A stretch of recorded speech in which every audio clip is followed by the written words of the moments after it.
Hello everyone, welcome to the Statera podcast. Tonight for this episode I'm joined by Travis. How you going, mate? Good, mate. How are you? Thanks very much for coming along. No worries, man. Well, Travis is a really good friend of mine.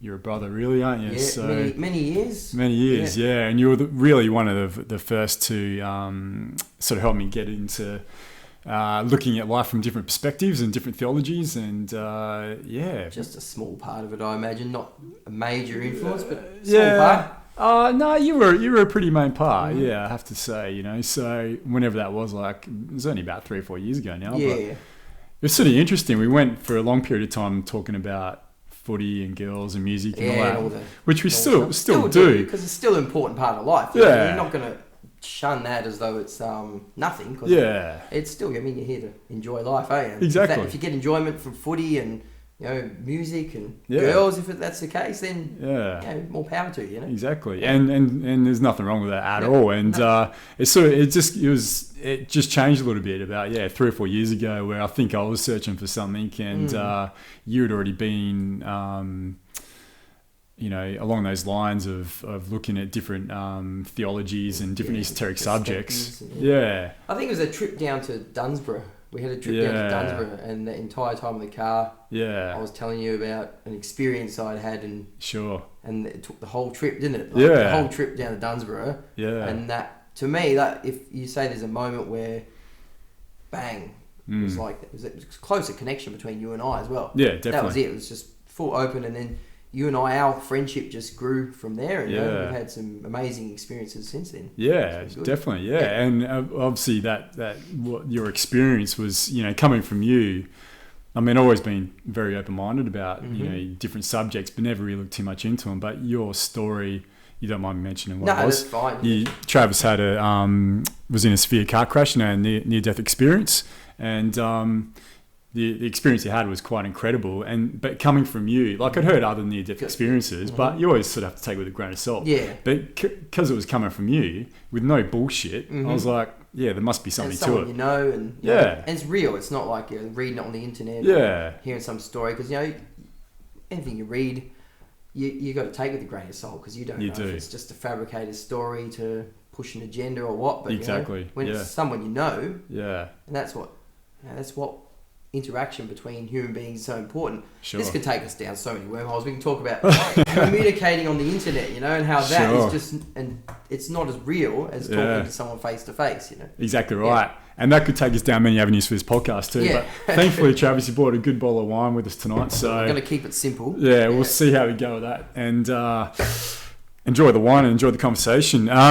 Now, Travis is a teacher, and something that's of a high interest to Travis, obviously, is childhood development, and it's something I'm also very fascinated in as well, because I'm studying sociology as well, and the childhood aspect of any sociological structure is so important for the overall structure of a culture or a society. So tonight we're going to talk a bit about childhood development, and I guess we sort of need to try and link it into social structures and how that shapes society. And it does. I mean, you can start on the fact that children, whatever they learn in childhood, the habits, the instincts, everything that they learn becomes habitual, gets wired into their brain, as it forms who they are, and they take that into adulthood and into society. And greater society is a reflection of the individual. Sure. So if the childhood development is in any way flawed, society is going to be flawed.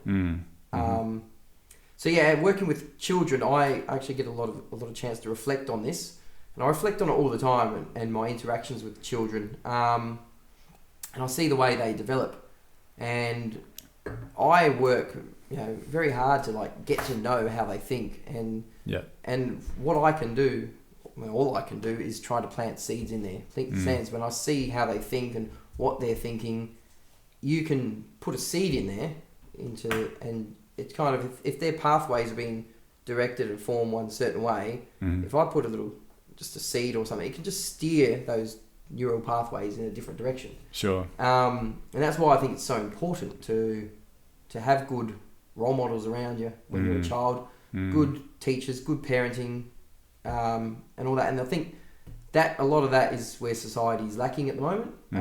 Parents, they love their children, they want what's best for their children, and they do what they think is best, but there's a lot of confusion at the moment in the world as to what good parenting is. Sure. Do you think that's a question that can ever be answered though?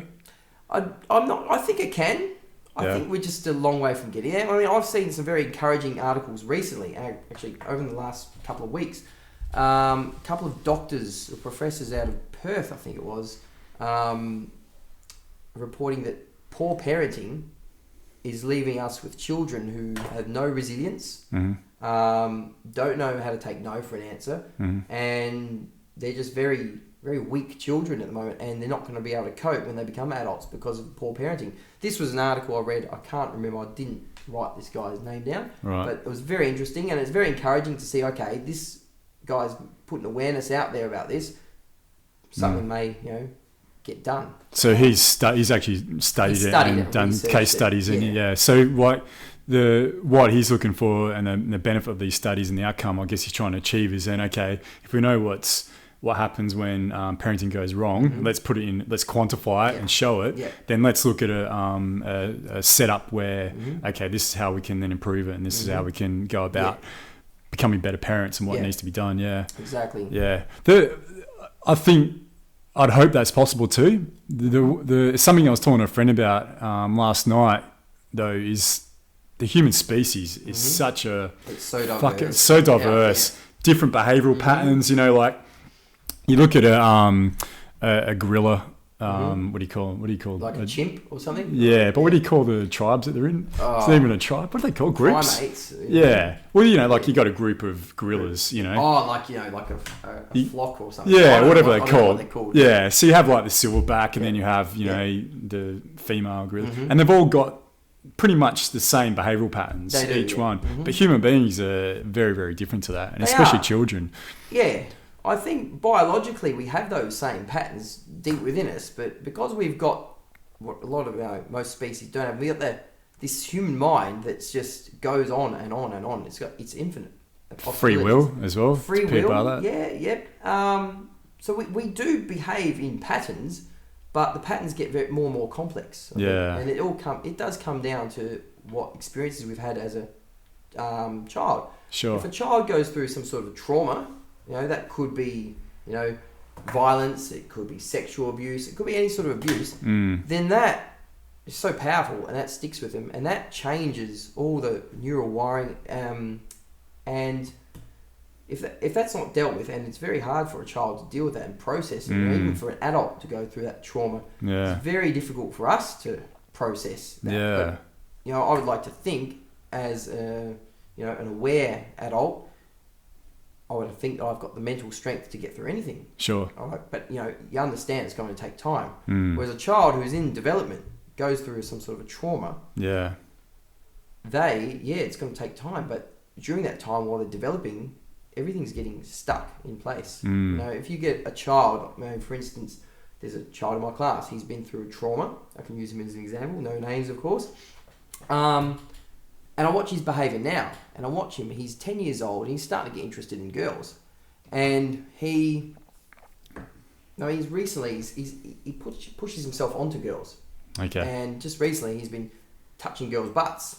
Right. And this is a 10-year-old boy. Right. Does he do it in a way that's like mucking around, or is it like mucking around, but it's also very annoying, and it's obviously to get a reaction from the girls. Yeah. But then when they say no, he doesn't understand what no means. He keeps doing it. Right, okay. So that, obviously, he's starting to develop patterns. Sure.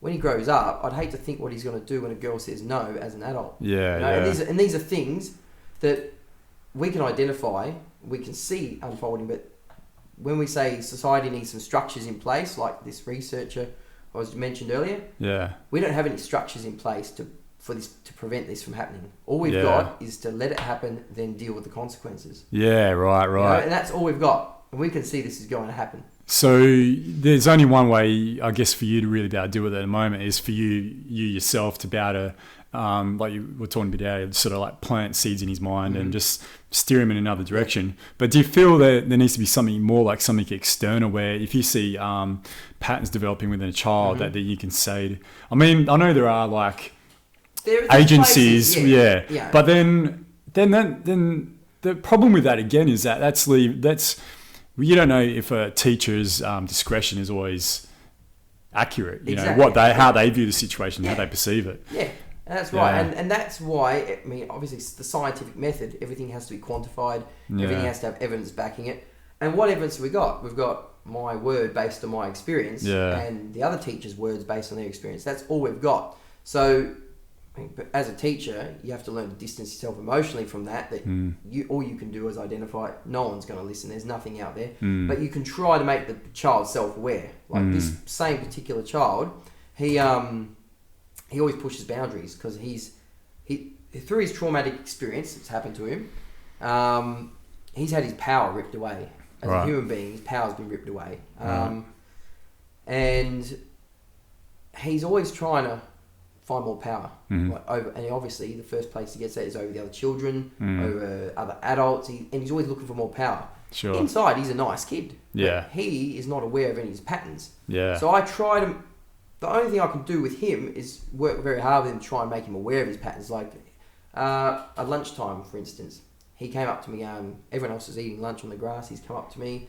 He's got a footy. He's got, do you want to handball the footy with me? I'm like, yeah, mate, come on. And obviously that's good bonding. That's a good way to connect with this child. And he's from you and me, handballing close. And then each handball, he just takes a step back. And I said to him, mate, just stay close. Don't go back too far. Keeps going back further. So he's not listening and he's testing the boundaries there. And he kept going further. I said, stay there. Don't go back any further. What does he do the next one? Goes back further. Of course he does, though. Of course. That's what kids do. Exactly. He keeps doing it. And I brought him into me. I said, what just happened then is you. It's you all over. And he just sort of looked at me and he's smiling. I go, that's just you pushing the boundaries. I told you where to stay. You're like, no, I'm not happy with that. I'm going to push the boundaries. And you do that all the time. And that's just you. But wouldn't every kid do that, though? Wouldn't every kid do that? Yeah? Not every kid. Okay. A lot of kids, you tell them, no, that's far enough. And they're happy with that. They'll be like, okay, cool. Yeah, okay, that's where the boundary is. He's told me. Sure. But this particular child, and there's a lot like him, and usually, my opinion is it comes from a trauma. Right, it doesn't just happen, because kids are normally pretty good. An infant sitting in its crib is a pure, unblemished human being. Like a blank canvas. You know? And if you're given that love and whatever, it doesn't need to push those boundaries because it's secure. You know, there's a theory, Maslow's hierarchy of needs, and it gives the needs of a child. You may have heard of it. I have, yep. Love is at the top. Yeah. And that's it. Yeah. If you're giving this child love and it feels that, that's it. And all the rest come under that. Sure. And it usually doesn't need it. And this kid, obviously, he's been through trauma. His needs aren't met now. You know, whatever he's missing, they're not met. So he's going to find power from elsewhere. So he's testing the boundaries there. Yeah. My job, all I can do is point out to him, okay, that's what you've just done. You've just tested the boundaries. Try and create some self-awareness in him. You know, try and teach him what's right and wrong as well. And so that's something that obviously isn't happening with his parents, and that's something that you'd assume is parents, not at all. No. So not skilled. From the point of view of like a societal point of view, it's such a fucking difficult question. I don't think we could ever find the answers, especially just in like an hour and a half podcast or what have you. That's right. But it's like we've had generation after generation of like shitty parenting, which leads on to shitty kids who become shitty parents. It's a cycle. It's a cycle. Yeah. But I mean, it's probably hard for us to determine because, you know, we're only born, 30 odd years ago. We can't see how the patterns are forming. It seems to me like there is this bit of an awakening or a bit of I agree. to bad parenting behavior and actual understanding that, okay, I want to have kids now, I'm going to have kids. I'm going to sort myself out first before I do that. Yeah. Whereas with our parents' generation, our grandparents' generation, it just wasn't, because you had, exactly. You had the kids in your 20, whatever. I got married. I can have sex now. No contraception back then. We'll just have kids. And then we'll pass on those same traits. But the patterns are stuck in you and that's how you're going to parent. Yeah, exactly. So, I mean, and now and today there's a lot more support for children as well. So if children come from a shitty environment, there's a lot more support to help that, which our grandparents didn't have. And so I've got no doubt. There's always this romanticized view of like our parents' generation, our grandparents' generation, that everything was fucking hunky dory. I mean, but it wasn't. It wasn't. There was good values, and this is the thing. When you gain something, and I think we've gained awareness in a lot of things, you also lose something. Yeah. We've lost that. I mean, our grandparents' generation, their values were hard work. Right. If you got that Protestant work ethic thing. If you didn't like your job, you just did it because you were grateful you had a job and you worked your butt off, hating your job, but you worked hard because you supported your family or whatever. Yeah. Now it's like, I don't like this job. Why should I be unhappy in it? Yeah. But isn't that better? Why? Exactly. It is, but it's also, we've lost something too. Like people now, it's like determination or something like that. Yeah, we've lost a bit of determination. It's like, okay, I'm going to stick with this job because it might get better. Yeah. It's like, no, I don't like this now. I'm going to move on, Yeah. And which is good because people want to be happy, which is fair enough. But there's also, there's a lack of resilience as well. Sure. We've lost resilience. Yeah. That's what we've lost. Yeah. As a society. And that can also be seen in marriages and things like that as well. But again, I think that's a tough one because I'm a firm proponent that just because you're married doesn't mean you have to stay together for the rest of your life. Okay, and if a situation is, I take it that you see a little bit different. I see it a little bit different, but that's fine. That's all right. That's, hey, we're human beings. That's right. We have different takes on it. But, that if there's something not quite right with either yourself or the other person you're with, it's not. I don't feel it's always the best idea to stick. That's just my personal opinion, and that there's often times where it's best that people just part ways and go find something else. There are times when it is best to part ways. If your relationship's destructive and you're causing nothing but pain and suffering on each other, and everything you tried is not working, then there's probably a place for it. But at the same time, if those people had have uncovered all that before they got married, which a lot of people don't, it comes out later. Yeah. But so obviously they didn't know each other on the level they should have before taking that plunge. Yeah. I think you've got to get to know each other, know your inside and out, how both your souls work before you say, we're ready to marry. No bullshit. And people don't do that now. No. They just get married because it's what society expects. But no, that's changing though, I think. it is too. I think it's changed. People aren't just jumping into it anymore. No. Or is it just that the people we know, it's different? Yeah, maybe. We've changed circles from where we came from. Yeah. You and I came from a different background to what we're in, the circle we're in now. Sure. Whereas I think our parents and the parents' parents, they didn't move circles. They stayed within that circle, and that's how things were done. Yeah. Whereas our generation, yourself, me, the other brothers and sisters that we all, love and adore, that we know, we all came from similar backgrounds, and we've made a conscious choice that no, I don't want that for the future. I don't want my children to go down that path. Sure. So I'm going to remove myself from it. I'm going to work on me, find out what it is I want and what circle of people I want to be around, and what culture I want to be part of. Sure. We've shunned the culture, the Western media culture. We've shunned that and we've created our own. Yeah, definitely. Which I think. Which is fantastic. And it's one that's definitely much more lends to a much more loving environment because in that group, exactly. In that group that we're discussing at the moment with that crew, when I have children, I'd be more than happy to leave my child with any one of those people. Same. And that's more than happy got to. All these uncles and aunts, which many people don't have. I think of people. I didn't have that growing up. No. And I think of people, other adults I know, like people at work. There was always like, "Oh, do you want to come out?" No, I can't get a babysitter. Well, you can't. I think, geez, if I have kids right now, hey, Adrian, what are you doing, man? You want to come out? No, you don't. You want to stay home? Hey, do you mind looking after a kid? Yeah. It's going to be that easy. Yeah. If you can't do it, someone else can. Yeah, definitely. It's such a great spot we put ourselves in, with that. But that is because, like you said, we have this range of people, and there's many other ranges of people out there in different circles of friends that you and I both have that have taken themselves away from that societal bullshit, and they've thought, okay, might have had a shitty upbringing or whatever, or whatever it might be, or maybe even a good upbringing, but I've got this these patterns of behaviour that are going on in my head of how I deal with situations. I'm going to take myself away from it, look at it, because when I have children, I don't want to then use those patterns of behaviour on that child, which might not necessarily be a healthy pattern at all. Funny thing is, you say all that, and none of us in our group have kids. No. We're doing the world a disservice, Disclaimer. man. What's that up there, man? Is that anything important?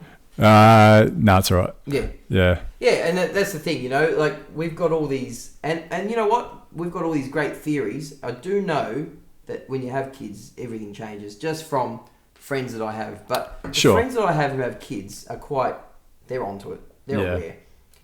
And they are aware of, they put the time into their children. They realise the mistakes they've made in the past. They make sure they don't make those mistakes growing up with the children again. Yeah. And they're constantly learning, but they understand it is a commitment and it's a time commitment. Yeah.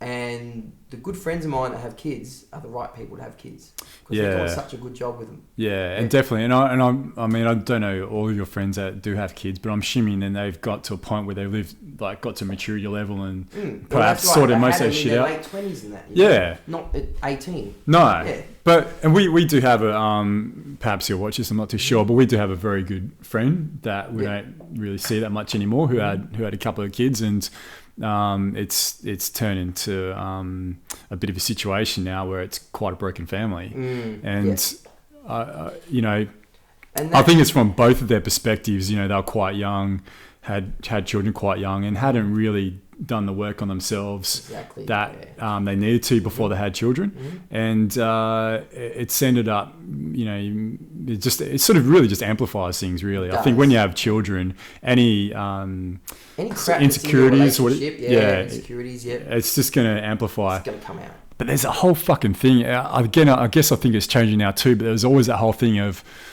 And maybe it's just something like inherent with this. Okay, if I'm not feeling good or this relationship's going bad, let's pop out a kid. Let's do it. We'll fix everything. Yeah, that's it. And now we're slowly understanding that. Hang on, no. It doesn't work that way. Especially when you've got two people who, they're not perfect together anyway. Yeah. When they have kids, priorities change. Sure. And it's about the children. Yeah. These children deserve a good home. Yeah. And if we're not providing that because we're at each other's throat or whatever, then something needs to be done to protect the kids. Yeah, definitely. And that's what I see has happened in not just them couples, but a lot of them. Yeah. Especially, I think mothers too. Mothers get a motherly instinct. And if their husband doesn't come along for the ride with them, they can get very frustrated with that. Jealousy comes into it and that sort of thing. Yeah. But I had a massive lesson when I was about 24, 25, and I was seeing this woman who was 34. Mm-hmm. So she's a bit, obviously, a fair bit older. But no children? No children, no. Mm-hmm. And we're talking about the concept of having kids, and, just in me, my 25-year-old fucking nonsensical way, not even thinking about the issue, saying, when you have kids, the kids should be the most important thing in the whole... Yeah, I used to think that too. Yeah. But she was just like...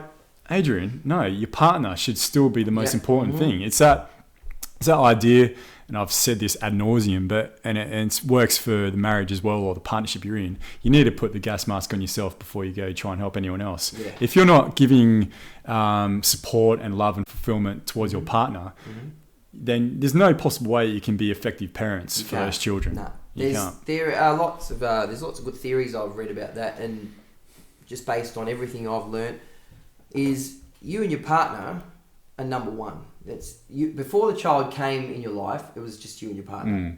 Child needs to grow up seeing that mum and dad are a couple, connected, and that he or she is number two. Sure. They're not number one. Yeah. Where a relationship's got trouble when suddenly that child is the centre of their universe. Yeah, right. And they forget to be a couple. Yeah. There's got to be trouble. Sometimes it's like they forget, but also they just don't want to be a fucking couple too. Yeah. So that's why they have a kid, and I don't want something to distract me from having to worry about this dickhead I have to sleep next to, or this bitch who just gets annoyed when I want to go out and hang out with my mates. And sometimes people settle. Getting older, I do want to have a child, but this person, they're not perfect for me, but hey, not getting any younger. Let's settle, have a kid, and they were never a proper couple in the first place. No, they used each other. Exactly. And that's part of society's problem. It is definitely part of society's problem, and it's a child that gets affected. But then, Travis, that brings around the equation. If you believe in let's get a bit woo here. If you believe in reincarnation and soul spirits, that's that child's fucking path in life anyway, and that's it's their that. Karma. Well, maybe even if it's not their karma, it's their lesson to then learn. Like, that's their lesson to learn in that life. And being introduced into a shitty fucking environment can have benefits in the long run as well. That's right. When you put it in that perspective, everything we're discussing with society's problems and ills, it is what it is. Yeah. You know? And some people would use the word perfect as well. Yeah, it's perfect. I don't know if I wouldn't. To that I wouldn't say that, but you know, it's like I'll use an analogy used to me by a monk. A Buddhist monk says to me, we were having a chat about karma and everything, and you know, obviously you kill something, you get bad karma for that. Sure. And I asked him, I go, what about if I'm walking down the path and a snail I didn't see, it's just under my foot and I step on him. And I didn't know he was there and it was accidental. And he says, that was not your karma. That was the snail's karma that put him there under your foot. Right, okay. Like, okay. So you're not responsible for those things you're not conscious of. Yeah. If another being comes under your foot, like for instance, you mentioned that child is born into that. It's the child's karma that's put it there, like you said. It's like literally being put under that parent's foot. Yeah, they've been put under there. Sure. To learn those lessons, and you know, everything's happened for a reason, as the old cliche goes. Yeah.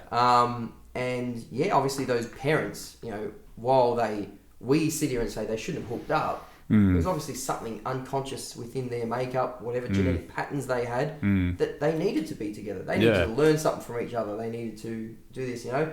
And that's where society's at. That's where the world's at. Everything seems to be in its right place.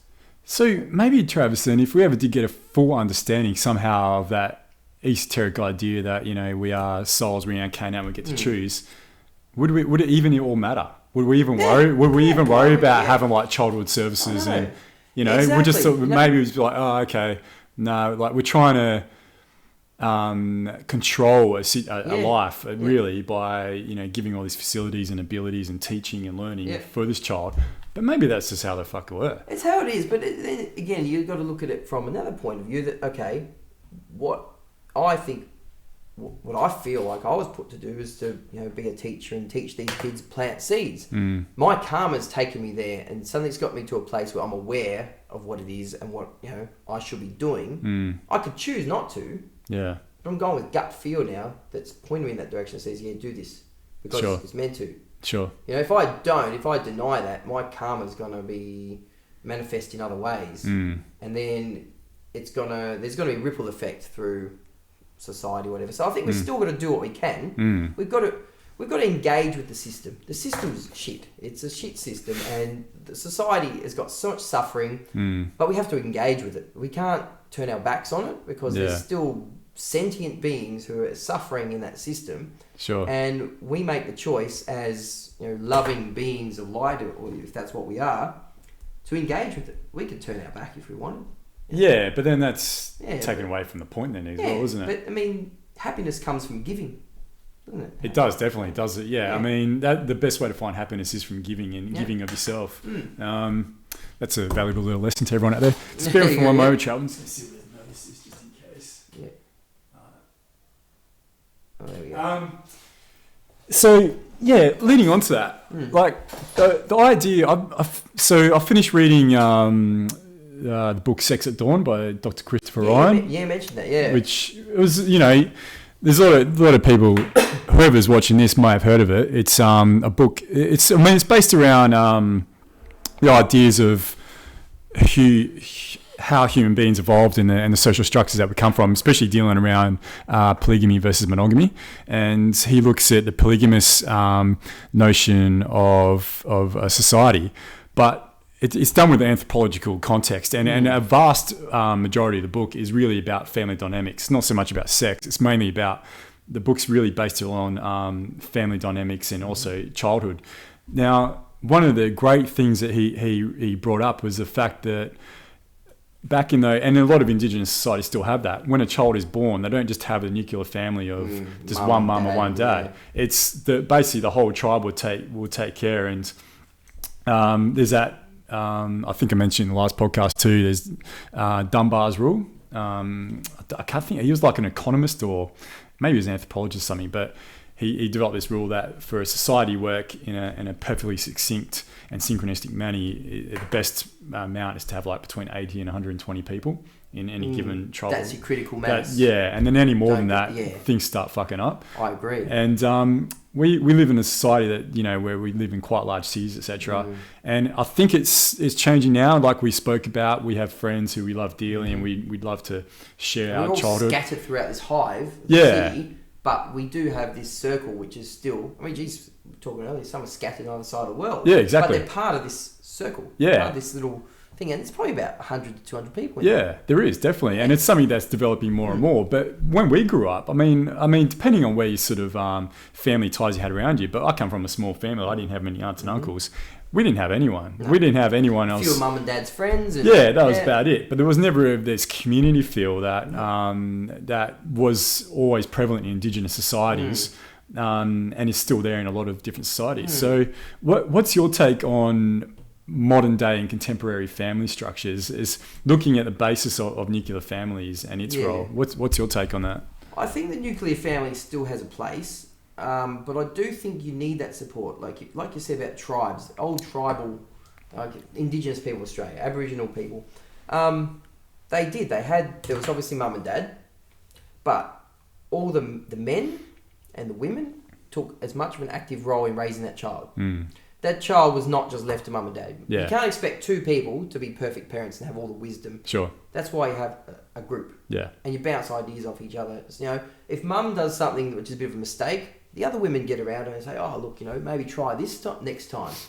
And that's why you've got that support. And because it's so close, there's that openness. Nothing goes unseen. People aren't afraid to say something like, how often do you see a parent in the shopping centre or whatever, and they're doing something with their child, yelling, and you think, oh, that's probably not a good idea to that child, but you don't say anything because you're probably going to offend them. Sure. But there's none of that in the tribe.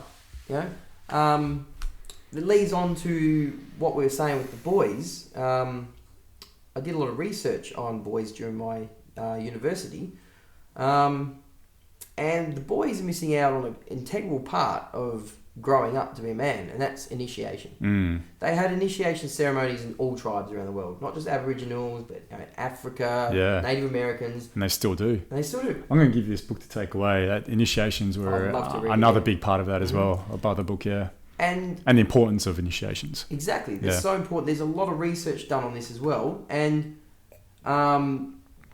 boys are not getting that as they grow up into men. No. So we got young 20-year-old boys. We don't have 20-year-old men. Even 30-year-old boys. 30-year-old boys. Yeah. Because they haven't broken the bond from mum. Yeah. And that's a big part of initiation. The boy, when he gets to 12, 13, whatever age, when the men think he's ready, they take him out on the hunt. And there's stories of the women, the mother of this boy, it's just a generic boy that happens all the time, bawling her eyes out, crying, wailing, because she knew what he was in for. Yeah. And she didn't want to break that emotional bond. Sure.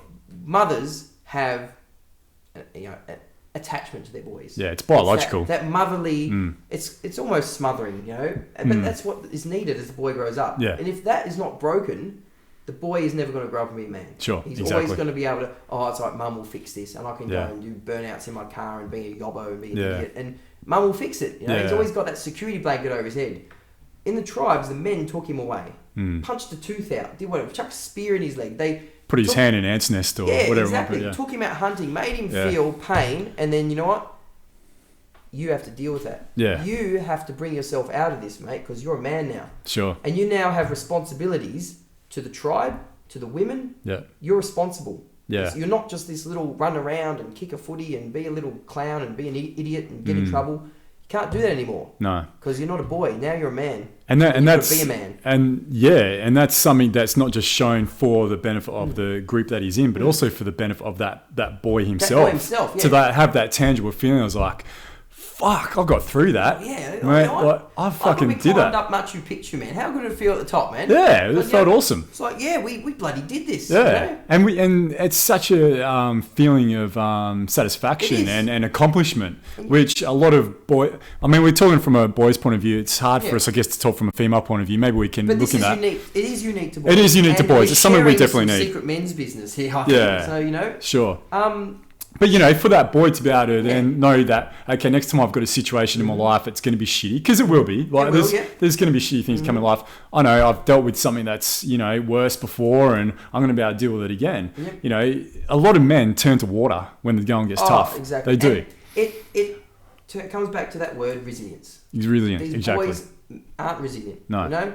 A lot of that, there's so many reasons for that. I don't know exactly what they are. Yeah, feminist pedagogy comes down to it. In teaching, the majority of teachers are women. Mm-hmm. The system's designed up for females. Mm-hmm. It's not designed for boys. Sure. Boys suffer in school. They really do. I see that. And so they're too nurtured or something, do you mean? I don't know if that's the right word, but shit. Did you like sitting at a desk for like 6 hours a day? Oh, it's fucked.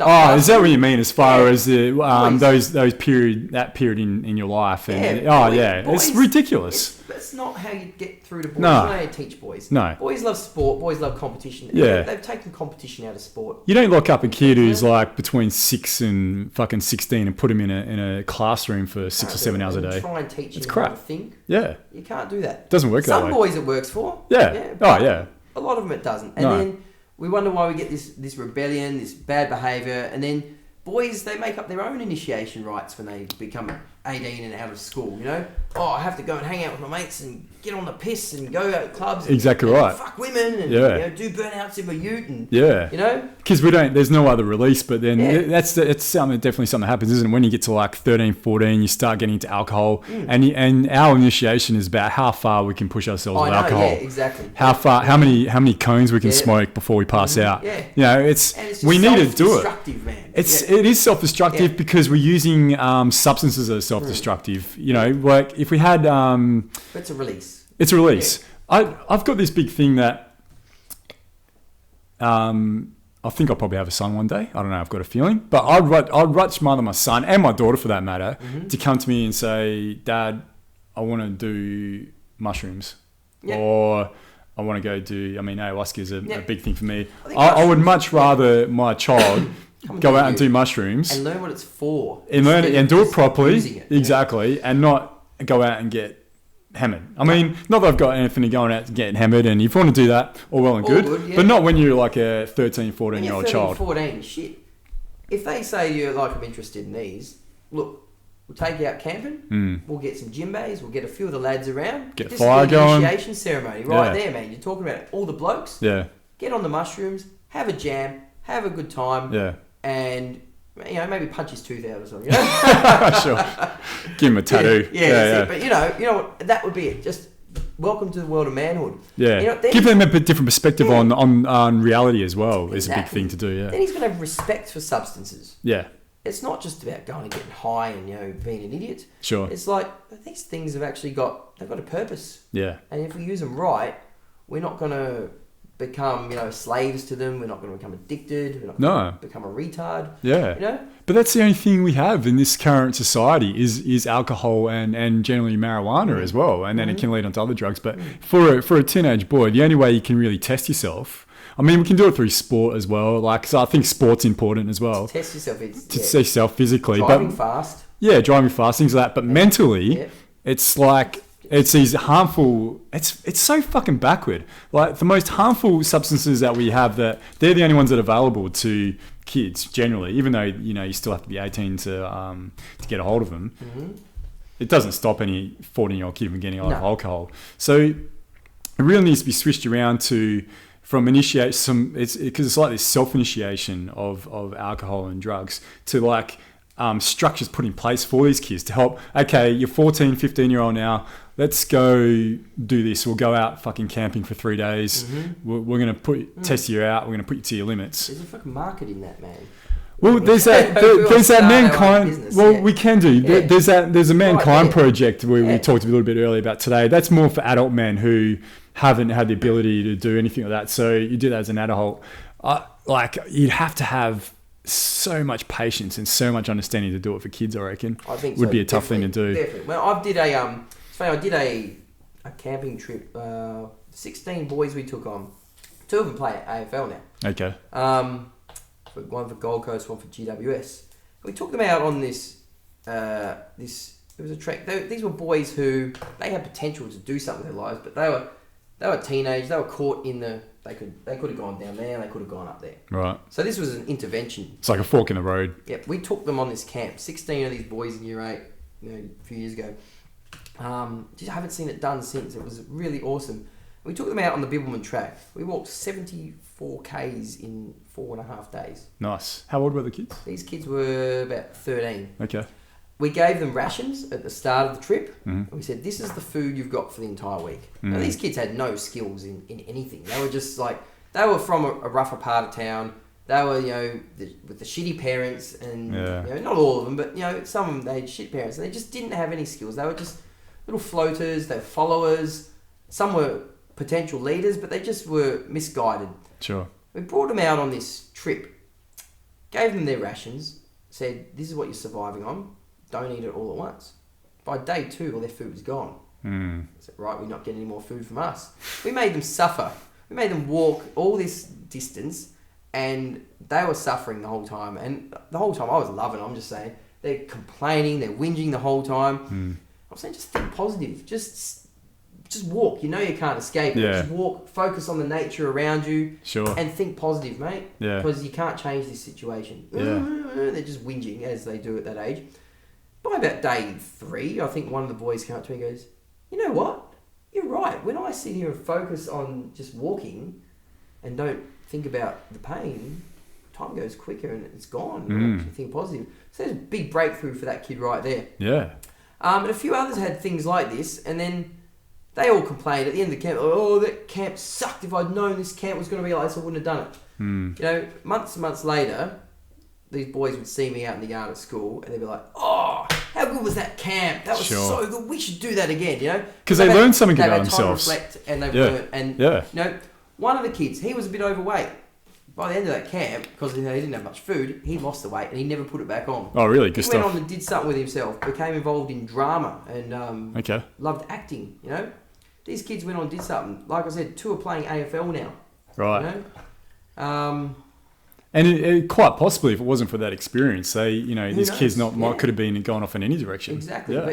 But that was changing. That was life-changing for a lot of those kids. Yeah. A couple probably slipped through the cracks. You can't get them all, but I know a lot of them, it was life-changing. And programs like that, geez, it just takes 1 week for someone at that age to take it out there. Yeah. Put them through a trial. Yeah. And make it tough on them. Make them face up and make them be men. And that was their initiation, I think. Sure. And it was just brilliant for them.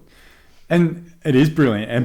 And like you touched on a little bit earlier, it seems like we only have those programs in place for kids who are already fucked up, who are already in a bad spot. We need to have the preventative measures. The middle kids who could go overweight. Yeah, sure. But have it for every kid, especially every boy. Yeah. It should just be standard. And should be standard. At the top, it should be standard. The ones at the top who don't seem to be struggling, you know what? You'll make an awesome leader out of them. Yeah. Because they're already there, and they'll think, you know what? I can do this. These other kids around me, stuff around like, don't eat all your food, you idiots. Sure. And there were a couple there who didn't eat all their food. Yeah. But someone like that might stand up. Yeah. And that's awesome. Find that alpha role in there, exactly, and then that's what we need to do. Without it, they're just a bit reserved, and that they know what's going on within them, but there's no opportunity for them to bring it out. Sure. Yeah. There's nothing better, even as an adult, is there? As a man. Again, sorry for any women watching this. We're talking from the male point of view at the moment, but it needs to be done.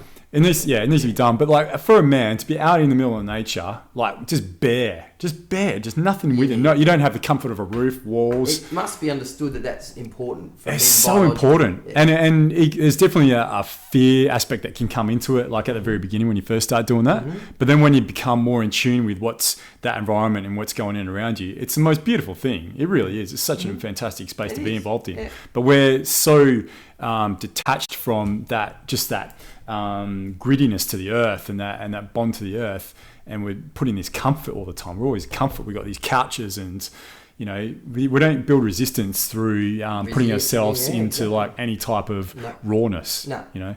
And that's how we live our life. A lot of people live their lives soft. like We've become soft. That's Yeah, what it is. we really do. You touched on sport earlier. Like, you talked about boys need this release and they go and do burnouts and they stuff around and they drink themselves stupid.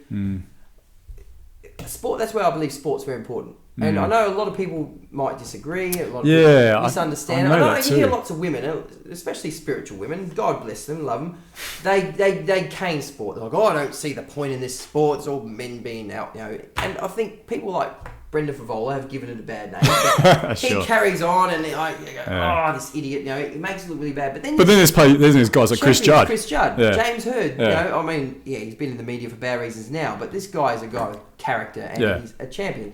People like him, Gary Ablett, absolute legends. Not his dad, the drug taking, possibly implicated in the murder of prostitutes, right. Allegedly. But Gary Ablett Jr., these guys, they're good men as well. They're not just good players; they're good men. Sure. And sport, I think, is very important because it gives you that release. Yeah. It gives the men these release to go out there, be competitive. Run off. They're not going to feel the need to go and do burnouts and have these initiations if they're not only they're pushing themselves to be their best in sport, but they're part of a team. Yeah, bonding.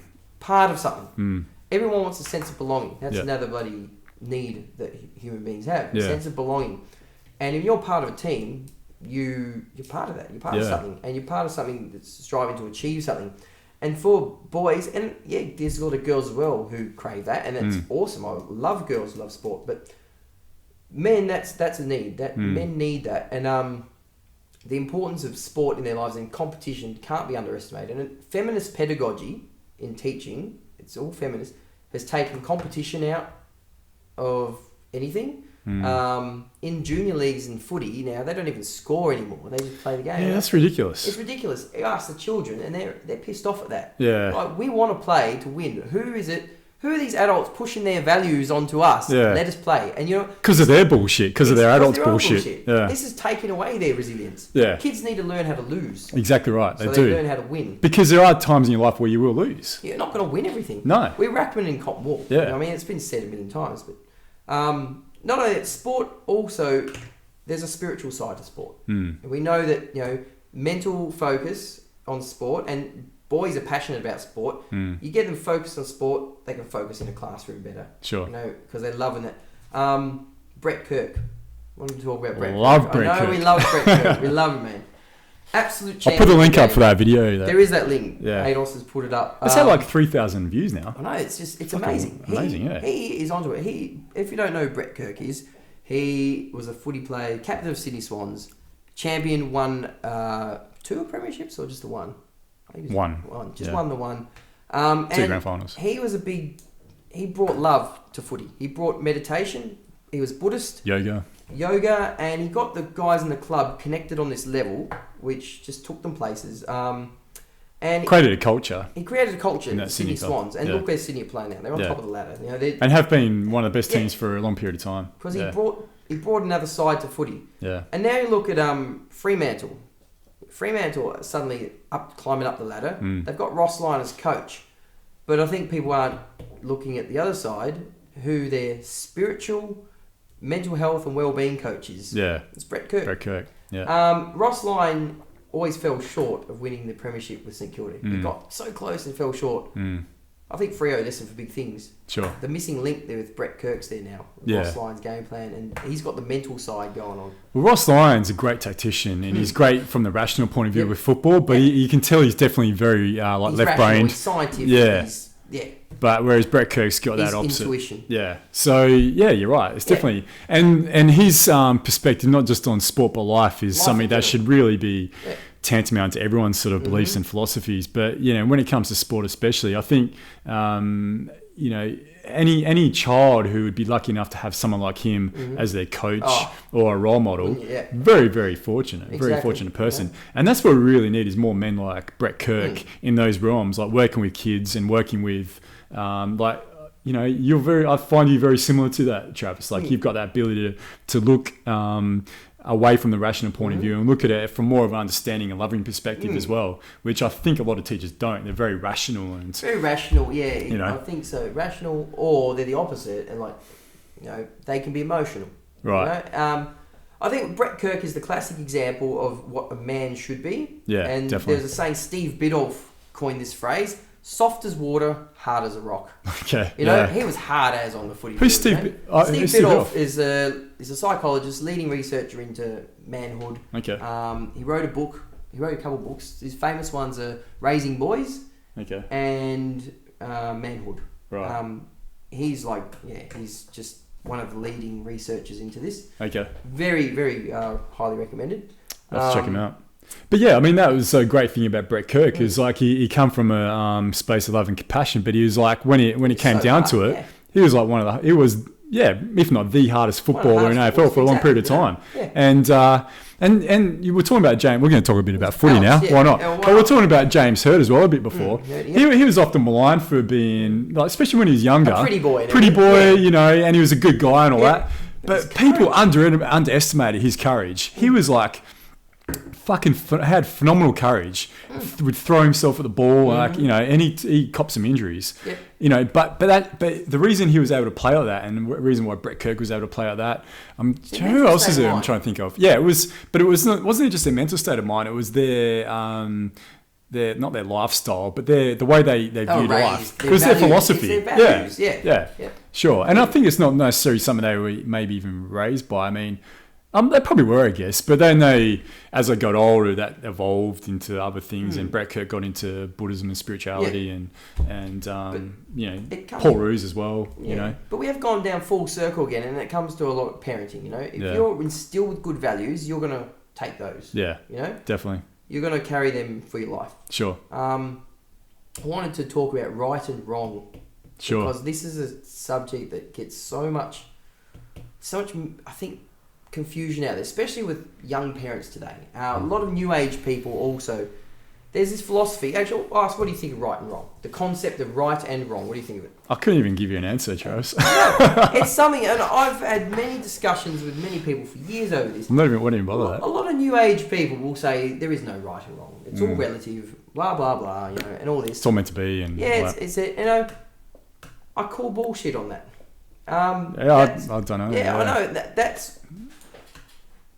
Because this is probably a big part of why we're going down a bad path, because it's like, oh, you know, there's no right wrong. And philosophically, they're absolutely correct. You know, the universe is what it is. There's yin, there's yang. There's no right, there's no wrong. It's all relative. Blah blah blah. But as human beings, which we are, there's a bloody right and wrong. If someone breaks into someone's house as a young couple sleeping, they go into a bedroom and there's a sleeping infant in that room.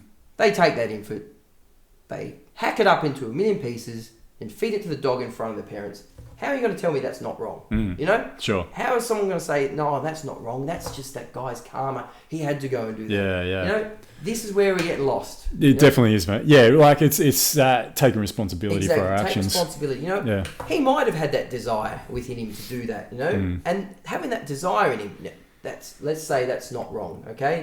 There's no right or wrong. He's got that desire. The Buddha taught us the key to happiness and humanity and love and compassion is to transcend your desire. Sure. You don't give in to that desire. That's your challenge in life, is to not let that desire take you and act on that. Yeah. You know, we've all got desires. Yeah. And desires bring on suffering. That's Buddha's philosophy. Sure. That's so true, man. That's it's funny you say that, because that's really pertinent in my life at the moment. Yeah. Desire. Desire and how that can bring on suffering. But desire is such a powerful thing. It's so powerful. Our job is to transcend it. Yeah. You know? I look at this wine, man. I bloody love wine. I desire to have a drink of that right now. If I drink too much, I'm going to be feeling like shit tomorrow, you know? Sure. So I've got to balance that. Okay, I would love to drink all of this, but, you know, I'm going to have a sip. Yeah. And enjoy it. And I love that. Yeah. When I feel like, okay, that's enough. I'd like some more, but, you know, my body says no. No matter what my desire says, no, I'm not going to bring on that suffering to myself. And that's a good way of drinking. But does that come through maturity, though? Do you need maturity to be able to do that? Experience. Because it's hard to do when you're 13, 14-year-old. But this is where we to know that right and wrong then. Yeah, the support around us, adults, that community feel of not only mother and father, but uncles, aunts, you know. Sure. This tribal thing where we can pass that wisdom on to the children. Okay, you know, and I do it in my class. These kids say, I want to do this, and I'll bring out, you desire that, you know. But, you know, transcend that desire. You don't need it, do you? And kids are really receptive. They're like, oh yeah, you're right. Yeah. That's how they are. Yeah, Try and say to an adult, they're going, piss off, I'll have a drink if I want to drink. But you say to a kid, that's just your desire.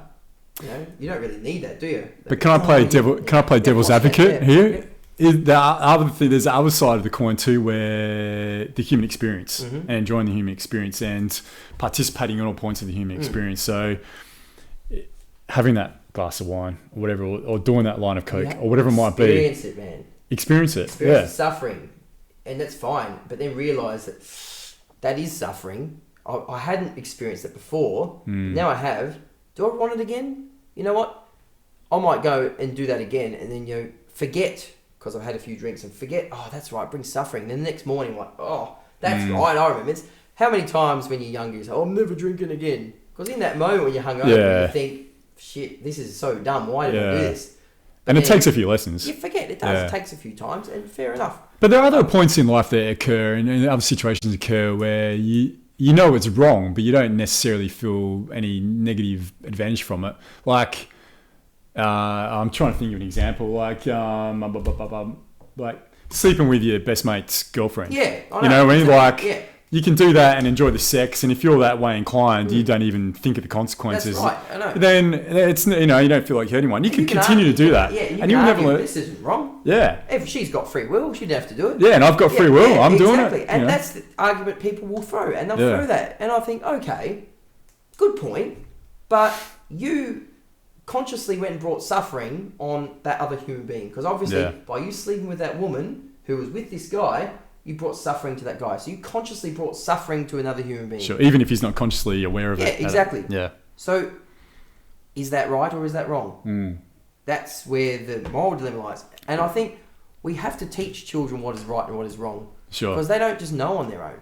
No. And I think a lot of parents are forgetting to do that. Yeah. Or they're deliberately not doing that. Yeah, he'll find out himself. Let him lead his own path. Well, because a lot of parents are lazy though as well. Yeah, they're just saying, "Oh, you fuck off." Give them an iPad. Yeah, exactly. Exactly. What I was going to say. Just put them in the video game, or put a video on, let them watch whatever. They don't realise that parenting is actually a job. Yeah. You can't just pop a kid out, go to work, come home, watch TV, and have your kid raise itself. Well, I really think they're just. I mean, again, we're not parents, it's hard to say. But I understand as well. You come home from work, I'm bloody flogged myself, and I do not have a kid. But the thing is, there are dumb people out there having kids who don't know how to... Like, I'm not a big fan on spanking children. I think if you're intelligent enough and you're aware enough, you don't need to really spank a child. So a lot of it comes down to, like, lazy parenting. Again, we're not parents, so don't mean to, cause offense or whatever. But... It must be situations involved where it'd be very, very easy for a parent just to go smack behave when all they need to do is sit down and maybe talk to that child for 2 minutes. If the child's old enough. I used to be all against smacking as well. Like, nah, there's no place for it at all. Having more experience with kids, I've come to think that maybe there is, and it's simply because... it's hard to communicate? Yeah, well, Timothy Leary, he had... a model of how the human consciousness works, and he called it the 8 circuits of consciousness. Really interesting to look up if you want it. And the basic first circuit of consciousness is very primal. Right. And it's basically like a digital thing. It's on, off. Okay. Two things, on, off, on, off. So a little infant, I touch that flame, oh, it's hot, that's off. I touch that, that's okay, it's on. That's all they understand. Right. That's pain, that's not pain. Right. They're gonna gravitate towards the love. They're not gonna gravitate towards the pain. So that's the first circuit.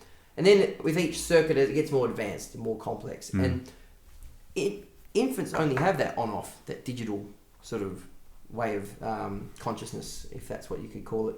It's as the brain develops more and they become, you and I, we have a similar belief that consciousness is infinite, it's everywhere, but the brain is like a receiver that can only tap into so much of it. Sure. And in that infant stage, it's just an on-off digital receiver. There's no such thing as reasoning when you're that age. Not yet. Yeah. Not yet. Yeah. So if your child goes to put its finger in a toaster or something that's on, slap their hand. Yeah. That's going to bring you pain. You don't want them to get electrocuted. And they associate that with pain. It's just a basic association. Oh, that's pain. Yeah. Touch that.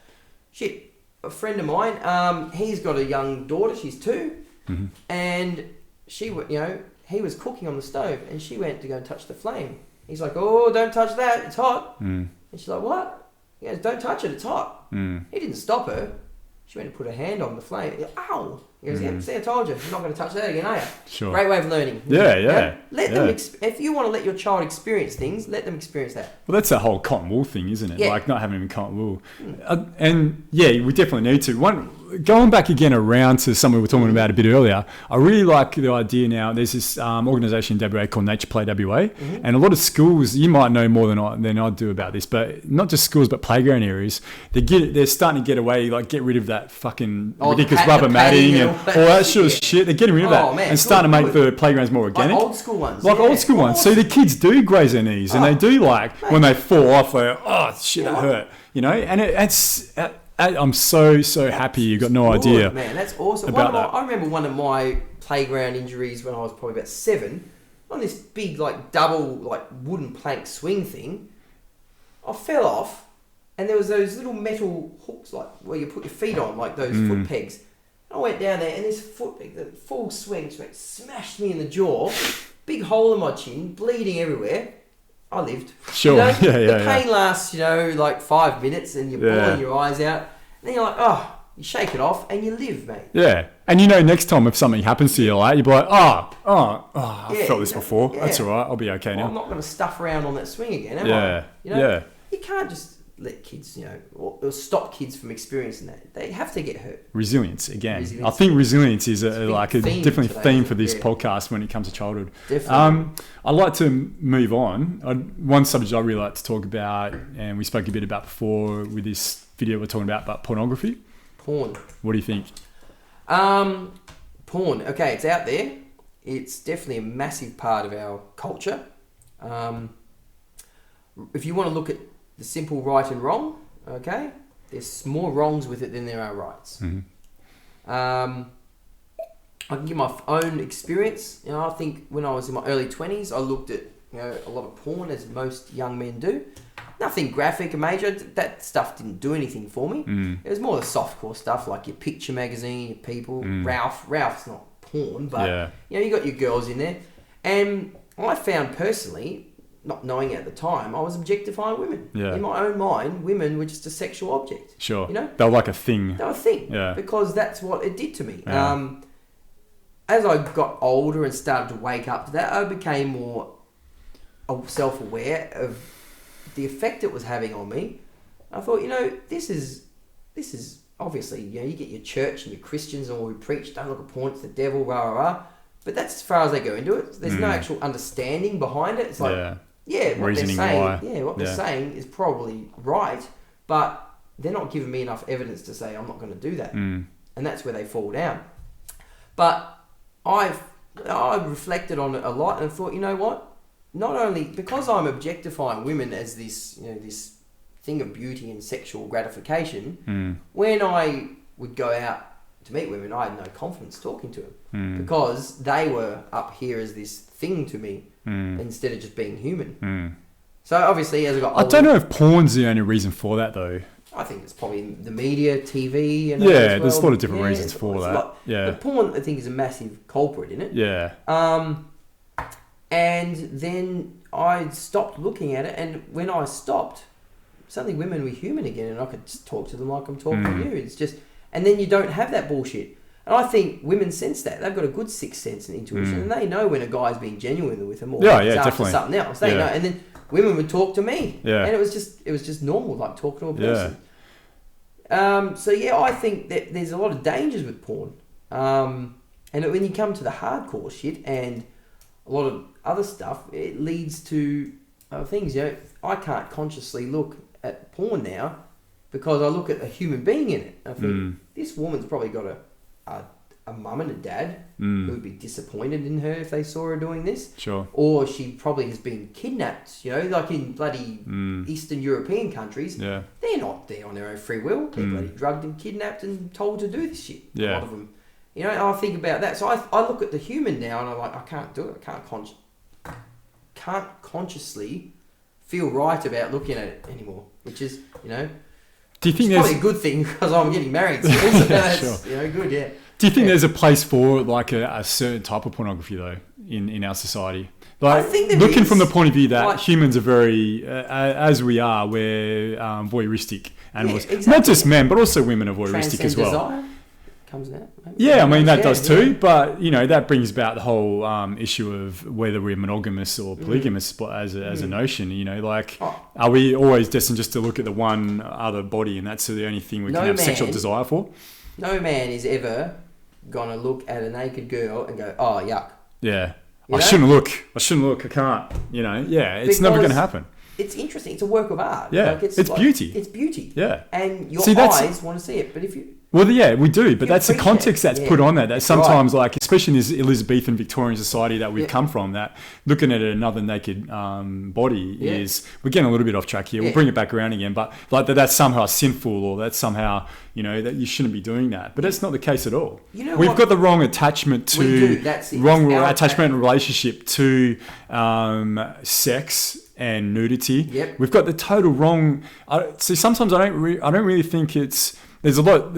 For me, there's a lot that's wrong with porn, and especially the hardcore mainstream. That's just ridiculous. But the issue with it is not so much porn itself; it's the relationship that our society has put on sex. That's right. And it's become central to everything now. it's become central to everything my because we come desires from an and- unhealthy sexual standpoint when it comes Yeah, to we sex do. on a whole. Really. But if you go to, like, there is a place for, and I wouldn't call it porn. There's a lot of photographers and artists out there who do nudes. Yeah. There's a place for that. Or drawing nudes, or whatever it might Drawing be. nudes, Yeah. photography nudes. It's great. Because those girls are there as a part of art. They're there on their own free will. They're not Yep. being manipulated into it. Sure, coerced or whatever. It's Yeah. not sexual. Yeah. It's about beauty. Yeah. It's about beauty. It's about the human body. And when I look at that, I mean, when I first started looking at nudes as art, the patterned response within me was to look at it sexually. Mm. And I trained myself to get the sexual thoughts out and just look at it and appreciate it for what it was. And I can do that now with artistic nudes. You can look at it and go, well, this is good art. That's nice form. And yeah. I think that's the challenge the photographer or the artist is trying to get. Yeah. Challenging the viewer to question their own perceptions on naked bodies. Yeah. And I think that's great. That's what Yeah. art's about. It's Yeah. about challenging people. Definitely. And if you can challenge yourself personally, this is just my own experience. I felt empowered by doing that and going, you know what, I don't have to look at that sexually. Yeah. I don't have to look at that naked body and feel sexual thoughts. I can just look at it Definitely. and and appreciate it. Yeah. That is a nice naked body. Sure. Close the book. Sure. You know? Yeah. That's it. I think that also judgment can play like a negative role in all that. Like, because I've got no doubt that not 100% of let's talk about porn actresses here for a moment. Not 100% of porn actresses do it because they feel coerced into it. I'm sure there's a percentage just love it.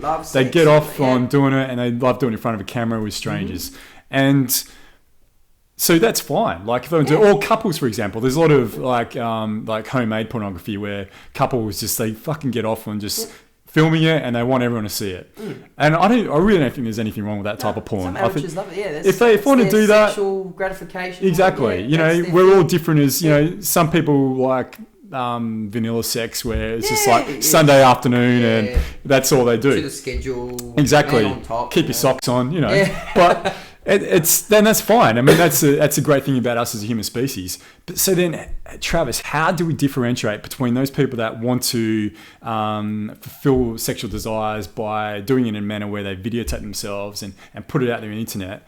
How do we differentiate from those who are feeling and also differentiate from those who want to watch that as well? And how do we differentiate from those who are being subjugated and Very difficult, isn't it? It's hard With to the do. internet these days, But man, they're all there's so painted much- with the same brush. They are. That's a problem. And this video that I saw, and I'll send you a link to later, that's a common argument by those anti-porn people that all porn is the same, and it's all Yeah, I know, but it's debaucherous. not all the same. But I mean, if there was someone out there to make up a website that was just amateur couples, and they were to film themselves and then put it on this website for other people who are into that kind of thing, and it was all consensual and it was all fine, it was all what they like doing, there would always be the people that snuck in the wrong shit in there. Yeah, And right. it can't be monitored.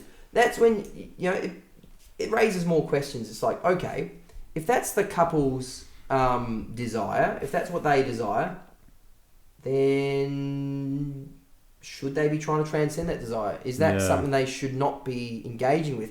Is there something within them that's unfulfilled that makes them want to do that? I don't know, but that's a question I'd be asking. But then that's putting judgment upon someone. Is it your place to ask? No, but I can only put that on my own experience. That say, if that was me and I desired that, then I'd know it'd come from unfulfillment somewhere else. Right. That's just me. Yeah. If all human beings are the same, exactly the same, then that applies to everyone. It does, If we're not, and we don't know whether we're not, we don't know what's inside. Well, yeah, maybe we're not. Yeah. Maybe we are. Maybe we are, maybe we're not. But if we're not, then, I can't place that judgment. But some people are just freaks, Travis. Some people are just a fucking freaks. So they like to do that, So I'm tend towards more of that. You get your freaks and you get your vanillas where you just...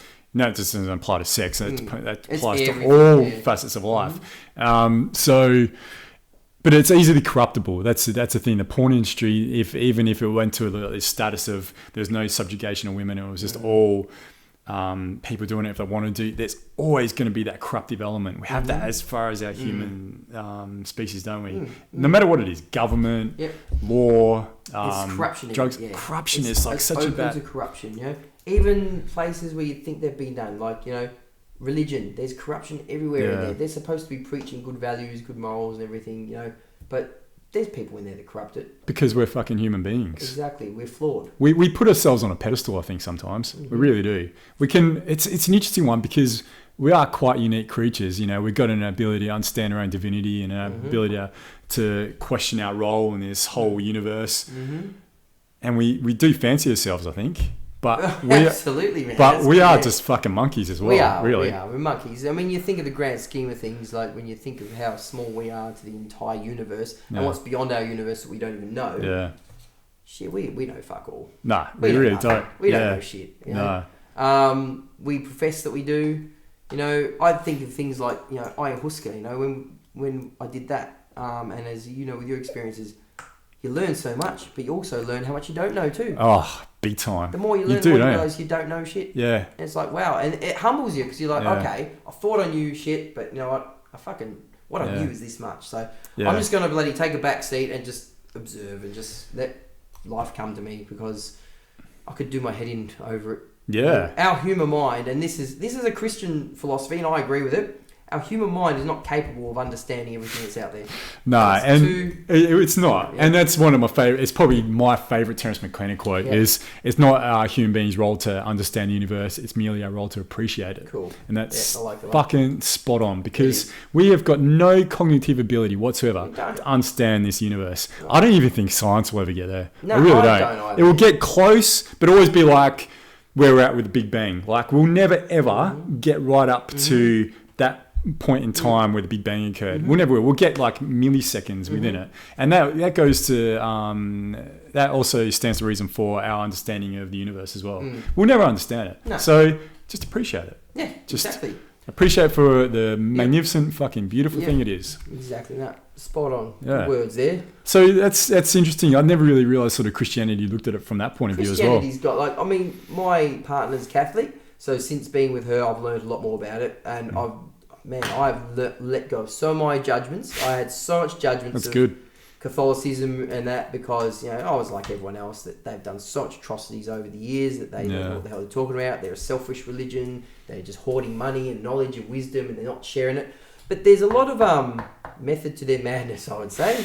That there's reasons why they do what they do. There's a lot of good people in the church, a lot of good cardinals, a lot of good priests, a lot of good people who are just as disappointed as the rest of us that these idiots have fucked around and given the church a bad name. No doubt whatsoever. Yeah. When I first started learning about them, because I've studied a lot of Buddhism over the years, that's been the one that's resonated with me most. And when I read different passages of the Bible, when I bloody learnt, I sit there and listen to some of their sermons, because occasionally I'll go to a Catholic mass and listen, and I think they're bloody quite wise. They're onto it. This is a lot of Buddhism these guys are preaching right now.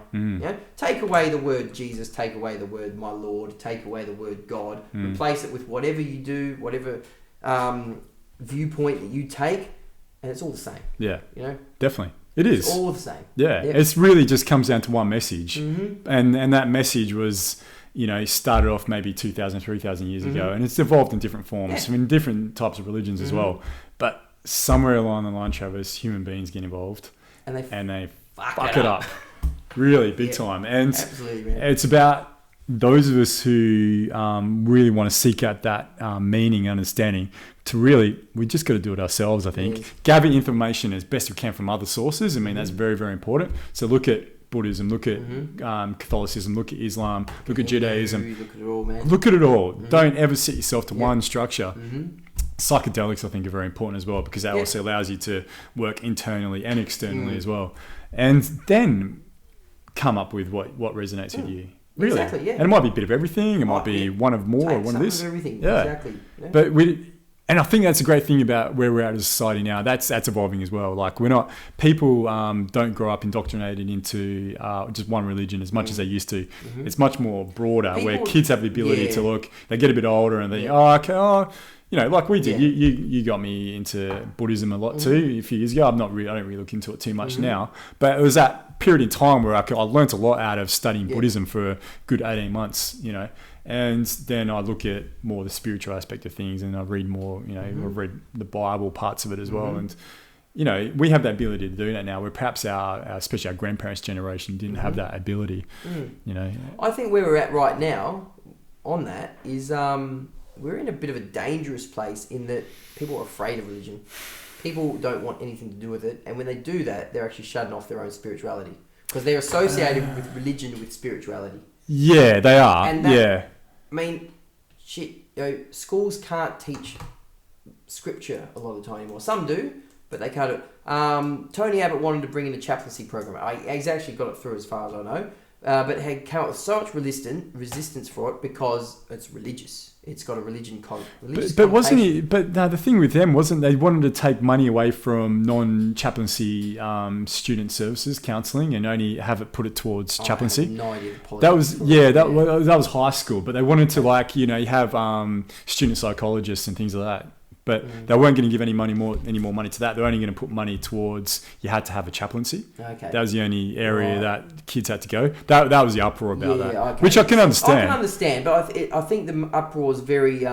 It was a little bit ignorant. I don't think they understand. Working in schools with chaplains, they are an invaluable resource. I bet they are. They are so important. They don't go and promote Christianity. They don't do that. That's not what they do. They promote love. Yeah. They promote love and awareness and everything that we're talking about here. They know not to get all religious and preachy. And but the kids don't know that though. They do, because they never use the word Jesus. They never use the word God, Lord, or anything. They talk about values, and that's what they talk about. But they still come from they come from a Christian background. Yeah, they come from an established, rationalized doctrine. That's what the chaplaincies come from still. They do, but these are human beings like you and I. Oh, no doubt whatsoever. And they're in there, and they value love, and they value good values, and treating people with respect. But can't they do that from away from the mold or doctrine of a religion? I don't know if they can, to be honest, because psychologists, for instance. But you and I know people that are like that. We do. Yeah. But they're out there. Yeah, they're out there, but. Get them to work in a school? I don't know if you can. Maybe not. But psychologists, they stick to a set of rules. In psychology, if a child says this, you must say this. And you're stuck to a set of rules. Student services, they're teachers. They're there to teach. That's what they're trained to do. They're stuck to a set of rules. The good thing about chaplains, and the only problem I see with it is it's too narrow in that it must be Christian, okay? But the chaplains don't have a set of rules. They go with their heart, and that's what we need.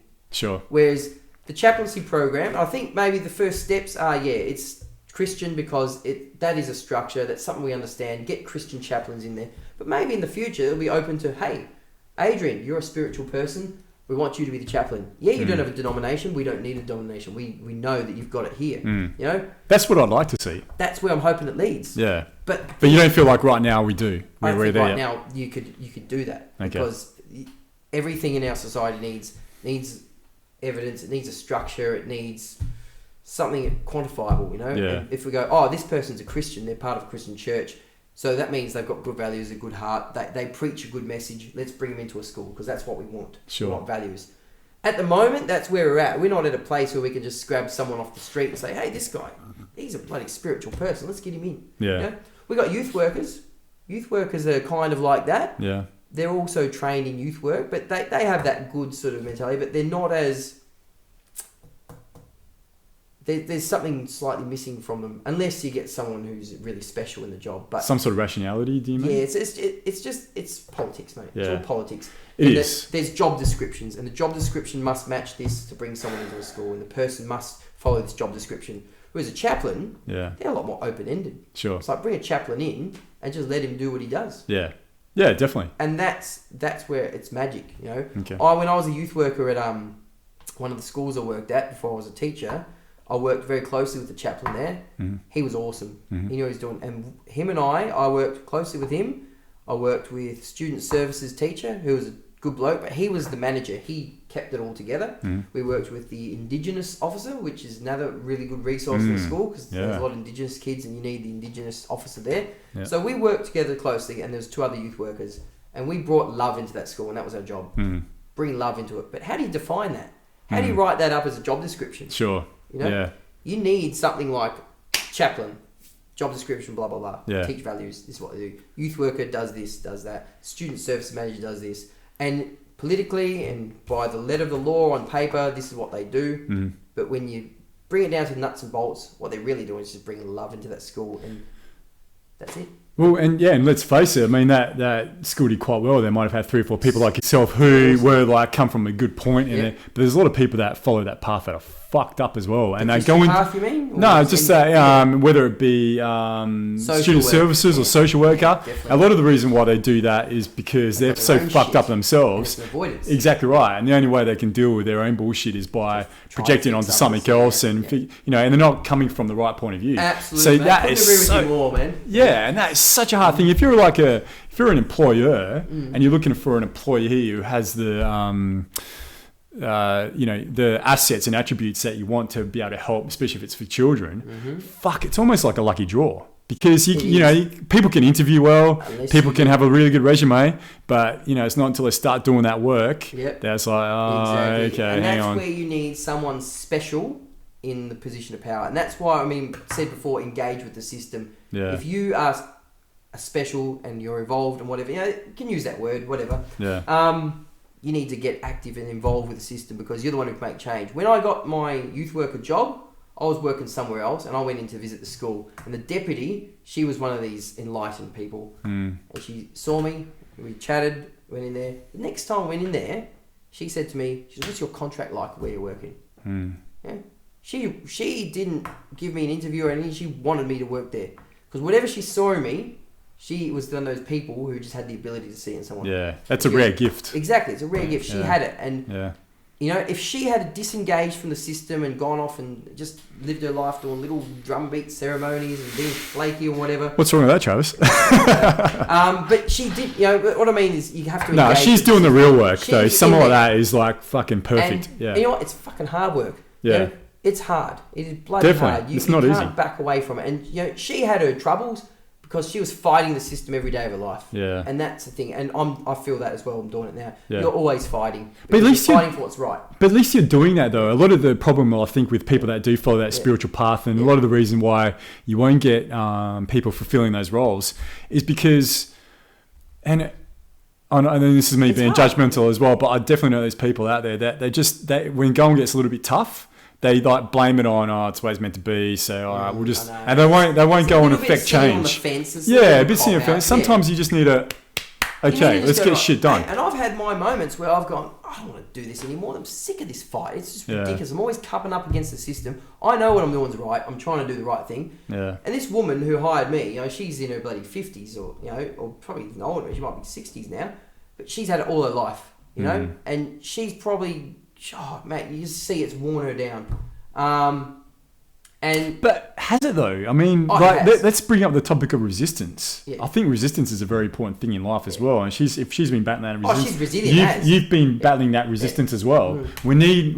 I believe in this human experience, we need resistance in our life. Yeah. If you go through life with everything like all peachy and roses, you're missing out on a large portion of what it is to be a human being. Right, and learning. So challenges are great. They're always challenges are great. Good when you overcome them, and you've got the strength to overcome them again. Yeah. And then when other ones happen, you don't get emotional about them. You go, oh well, whatever. Yeah. I remember I had my old housemate accidentally locked me out of the house once. You know.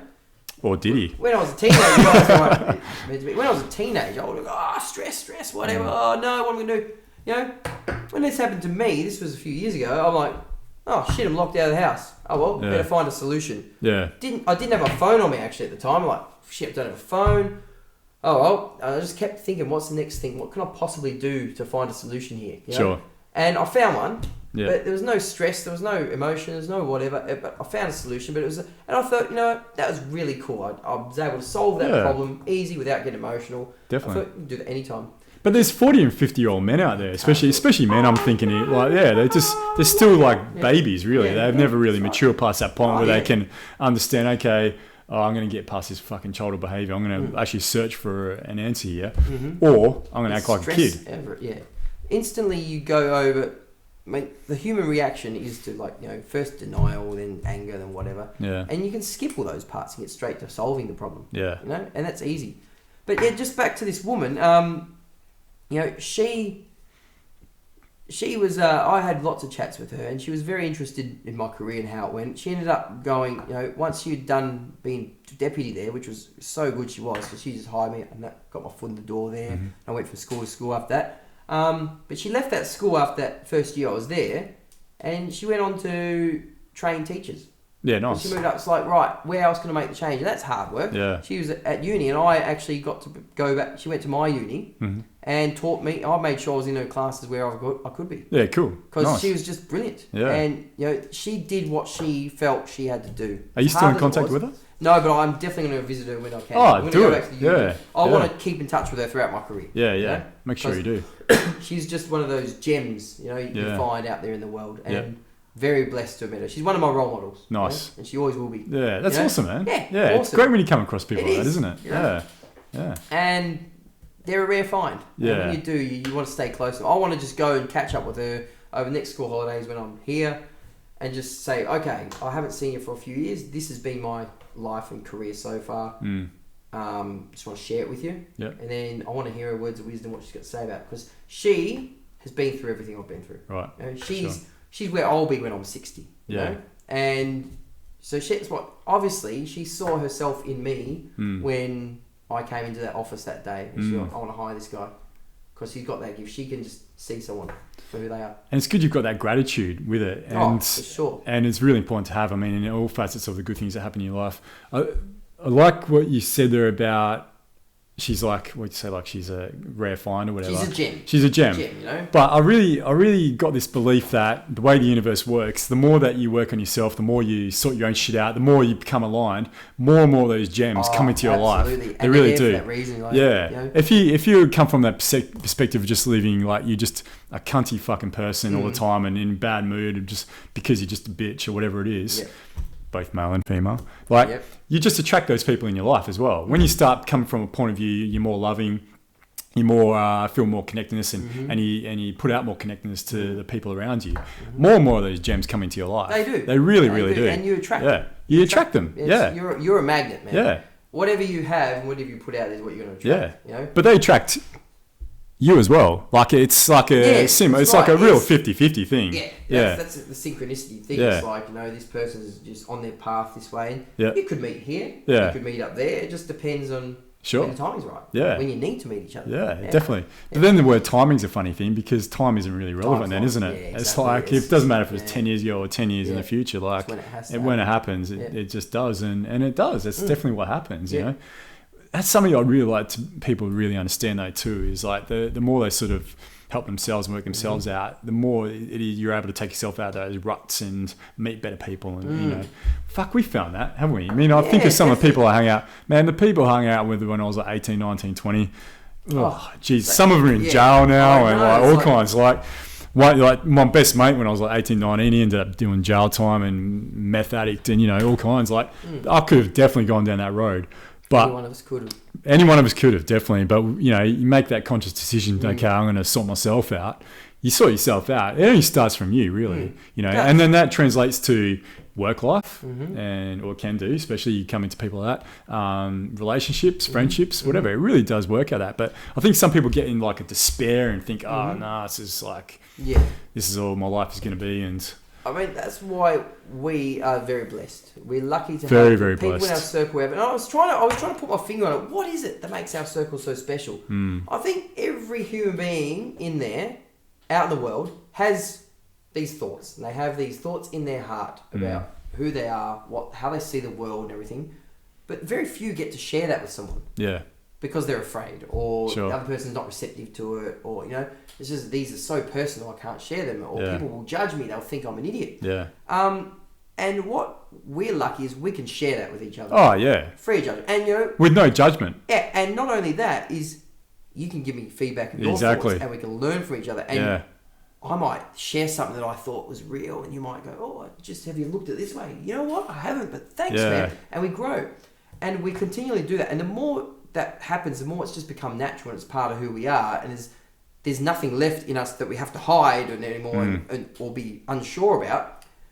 Whereas a lot of people don't have that. They don't have that. You know, when they catch up, it's like, how many beers do you drink on the weekend? Oh, I drank a whole cup. Oh, I can do it, mate. You know? Sure. And I think, like, I've caught up with some high school friends over the last few years, you know?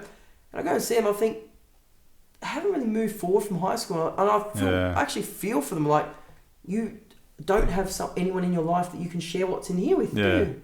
You know, like, that's really sad. Without someone laughing at them, or, you know. I mean, you don't have that, and that is sad. It is very sad, it's very unfortunate. They deserve that, because they're wonderful people, and I know these people, and I think everyone out there is the same. They all deserve that, but they haven't got it.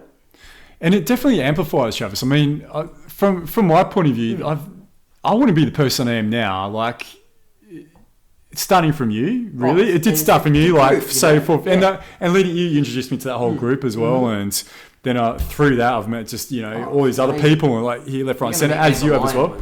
Who? You're Amber Lyon. You're going to meet her. Oh, lovely, man. I reckon you're going to meet her. It's going to say right here on the podcast. It's going to happen. Synchronicity. Can I say Duncan Trussell as well? But I love both of them. But like I wouldn't be who I am without being able to have the conversations that I've had. You know, like I've experienced some fucking crazy shit, and anytime I've experienced that, I've been able to go to a dozen different people and say, this is what happened to me, be honest and raw, and like, you know, what do you think?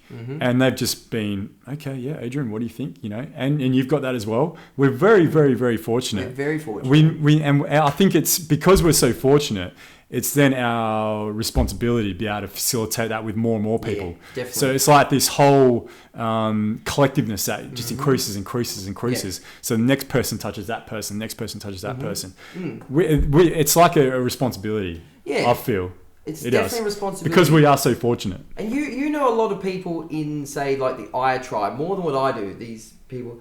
How much do you know about them? Like, I mean, I'd love to see, because these guys have been through some amazing experiences. I'd love for them to take that out into the greater community and share that. I don't know. Well, the problem with that, with the ayahuasca side of things, is that it's illegal. It's a Class A drug, so it's very hard for people to share their stories. I know, that's the thing. But that is changing. And I mean, Janita, who's this amazing woman in London, who have been just very, very fortunate and blessed to, you know, we're really like brothers and sisters. You know, she's going to go public with it next year, and she's got Graham Hancock on board and Dennis McKenna, Terence McKenna's brother, and she's going full. She's like, fuck it. I know I could potentially face jail time, but she's understanding now that, and it's to go woo with it. She's been getting guidance from elsewhere that this is the time, and I think that's what we need, is more people to step up with those things that society classes, the social structures classes being illegal, to step up and say, no, fuck it. And Joe Rogan does it, you know. You know, there's many other people that are becoming these public figures that are saying, no, I'm going to talk about it. I'm going to make more people aware of it. You know, that's what we need. If they keep doing that, I mean, they are partly responsible for medical marijuana starting to happen now. Definitely. You know, if it wasn't for these big figures speaking out about it, it probably never would happen. Joe, I mean, yeah, I've got a man crush on Joe Rogan. Joe Rogan's a champion, but he's a champion. legend, and I've got no doubt he's had, the legality of marijuana in America has changed, and not a lot of it, but I'm sure a portion of it has got to do with his influence and his understanding and changing views on, not just him, there's a lot of different people out there as well. And that's why we need these public figures to stand up and take it and risk, and it is a risk what they're doing. That's right. But through, what's that whole saying? Through risk comes great reward. Something like that. And that's true. We don't get anywhere by not taking risk. Exactly. We need to do that, and we need more and more people to stand up. And Janita, she's calling for that too. She wants others that are that are a part of the medicine to say, fuck it, I'm going to stand up and say it. I'm going to talk about it. Exactly, because I know there's a lot of the facilitators, and they are making great sacrifice. The way they are sacrificing everything in their lives to heal other people and do this. And obviously they get a lot of love and joy out of that, which is amazing. The people who come and visit them and do these ceremonies, like you and I, we go do the ceremony, we come back and we get back on with life and implement the things we learned. Is that happening? It doesn't happen all the time, man. And I caught up with one of the facilitators, Simone. Pretty sure you've met. It was her place you would have. And I spoke to her about that very subject because there's something I always found frustrating was that I'd always come across the same people who just seemed to be stuck in the same spot, and they'd come back to the medicine or they're the kind of people that would come back to heroin or would come back to tobacco or to alcohol because they're stuck in this one spot. They can't go out. And do you know what it is, man? It's just my fucking judgment. Really, it is. Yeah, but it is. But it's also it's justified, man. I know it is justified. We shouldn't judge. But who am I? Exactly. But it's like I remember seeing a comment on one of the Facebook threads. This guy was asking, does anyone know where I can do IR? Because I think if I don't do it soon, I'm going to die. I need to do it. And I wrote a response. I said, if that's how you feel about doing it, you're probably not ready to do it. Exactly right. Don't do it. I think there's a lot of people doing it like that. Yeah. They think it's going to solve all their problems. It's like a crux. Yeah. I find it's like a crux and it's going to work and give them some happy solution. Yeah, to me, that's it's dangerous. I mean, you're not going to get much out of it. I mean, you're going to be relieved from your burden for a moment. Yeah, allow you just to look at it from a different perspective for a period of time. Yeah. But unless you're committed to actually solving those problems within you. In the weeks or months after that. And use that. Yeah. And then say, right, once I've done this, I'm going to pay back to the world what's been given to me. Sure. Definitely. Yeah, and I think that just comes down to the individual, and it's just, it doesn't matter whether they do IR or not. That's within them. Yeah. And it's probably their karma. It's just quite possibly how they develop. But then, Travis, it's also just up to you, really, too. I mean, if you see that in other people, I definitely see that in other people, and I get frustrated by it. It's like, fuck it, I'm going to do what I need to do. All you can do is what you do. Like personally, my experience myself, and forget the others. My experience was just amazing, and it gave me so much clarity, so much just peace. I remember it happening. It was like whatever spirits or whatever they are, they'd come down, communicate with. At the start, it was like, righto, you know what's going on, I know what's going on. Let's have some fun with this, and that was the message that was given. All right, cool. And that was awesome. Yeah. And that was just really great. Nice. And the healing started, and it was all fun, and. So did you get any hard time at it all? Oh yeah, got a hard time as well. But the whole time there's that awareness that this is part of it. Sure. This is not something to shy away from. It's all meant to be, and you're constantly being looked over and loved it's at the same time. Because while the hard time's happening, it's actually releasing you of it because it's there within you anyway. And because you're having to face it. I don't want that within me. So let's bring it on. As much as we can and deal with it. Yeah. Let's vomit that fucking thing up. Yeah, which is what definitely occurs. Yeah. I might just bring it up now. Fuck it, while we're on the subject. But my whole relationship with ayahuasca really changed in England, and we haven't really spoken too much about it. No, but it went from, and I really want to see this to be able to. I think this is the way ayahuasca is going to evolve and change around the world because it's around most parts of the world now. I've got a friend who's from Estonia. She lives in Perth. She's drunk it there. Like it's all around the world now, and I think it's going to evolve to the point where I'm just feel fortunate and blessed. Well, I've done a lot of work on myself, as have you, and as have a lot of our core group of people and friends that are around, where medicine has really feels like a lot of that trauma is just gone from me now. Mm. And my ceremonies in Europe were more about helping to heal others, and it was really ayahuasca and myself were working together to help heal others. I think that's where a lot of the healers who facilitators come from. They would have done it humbly at first, and then they realised that, righto, I'm moving through my own trauma. Yeah, exactly. Now I'm at the point where, Now it's time to help others, and like for myself, it was like this massive. It was almost like a shock. I would never ever expect that to happen, and I really went into this trip to Europe thinking it would be my last with ayahuasca. Like I thought, I think I've done the work I needed to do. I think it's just the beginning. And since I've come back, I've had the opportunity to. I've been asked if I'd like to sit in service for Darpan when his ceremonies come in December. So you're gonna have to be there with us as well, mate. I'd love to have you there. And but that's just where I'm at. But I really think that what's going to happen over the next 5 years, 10 years, is there's going to be more and more people getting to that stage where I really think ayahuasca is going to help heal the world. Yeah, and it's going to get people from a point. It might take 2 ceremonies, it might take 20, but each person's going to be different depending on how much effort they put in and what trauma they've got. But then they'll get to a point where, okay, I'm where I need to be now. How can I help heal my fellow human being? And just leaves me so optimistic for the future. It's giving. Giving. It is about, there's a concept I read about years and years ago. It's about critical mass of enlightenment. But we are all one, we're all connected, and we don't attain enlightenment until the whole lot of us do. But there's a critical mass. Once a certain number get to that enlightened stage, they will just drag the rest of them up with us, whether they're ready or not. They call that the 100 monkey principle was one principle they use. Exactly. I chatted about that with Kilwin a time ago. The 100 monkeys was good.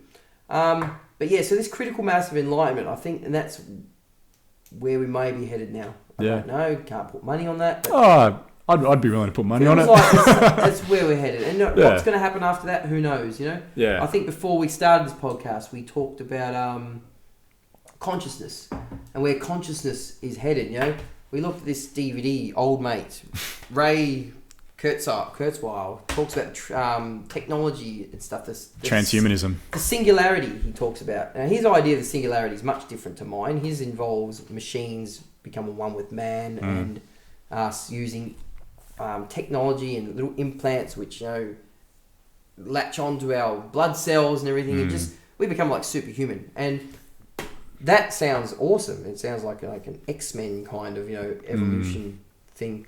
Whereas my idea of where consciousness was evolving to was consciousness wouldn't need a physical body anymore. Yeah. So it's different to that. But everyone's got their own idea.